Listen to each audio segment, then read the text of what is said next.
September నెల 18వ తారీఖు భాద్రపద శుద్ధ పౌర్ణమి బుధవారము చంద్రగ్రహణం ఉందా అని చెప్పి అందరూ అడుగుతున్నారు. రాహుగ్రహస్థ చంద్రగ్రహణము మన భారతదేశంలో ఎక్కడా కూడా కనిపించదు.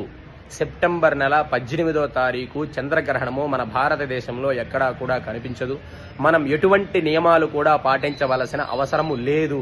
ప్రతి ఒక్కరికి తెలియజేయండి. చాలా మంది చాలా కన్ఫ్యూజన్లో ఉన్నారు. గ్రహణం ఉందంట, గర్భిణీ స్త్రీలు ఏం చేయాలి, అది ఇచ్చేయాలని చెప్పి. సెప్టెంబర్ నెల 18వ తారీఖు బుధవారము భారతదేశంలో ఎక్కడా కూడా గ్రహణం కనిపించదు. చంద్రగ్రహణం అది కేవలము USA, Russia, France, Germany, Italy ఇట్లాంటి దేశాల్లో మాత్రమే కనపడుతుంది. మన దేశంలో కనిపించదు ఎక్కడా కూడా. భారతదేశంలో ఉన్న వారు ఎవరు కూడా ఎటువంటి నియమాలు పాటించవలసిన అవసరం లేదు. అది కేవలం యుఎస్ఏ, రష్యా, ఫ్రాన్సు, జర్మనీ ఈ దేశాల్లో ఉన్న వాళ్ళకి మాత్రమే. ప్రతి ఒక్కరూ కూడా తెలియజేయండి, అందరికీ షేర్ చేయండి. ఎందుకంటే చాలా మంది కన్ఫ్యూజన్లో నన్ను అడుగుతున్నారు, స్వామి గ్రహణం ఉందంట, నేను ప్రెగ్నెంట్గా ఉన్నాను, ఏ నియమం పాటించాలి, స్వామి గ్రహణం ఉందా అని చెప్పి. సెప్టెంబర్ నెల 18వ తారీఖు భారతదేశంలో గ్రహణము లేదు, కనిపించదు. ఫస్ట్ గ్రహణం ఉంది ఆ రోజు, కానీ భారతదేశంలో ఎక్కడా కూడా కనిపించదు. కావున మనం ఎటువంటి నియమాలు కూడా పాటించవలసిన అవసరము లేదు.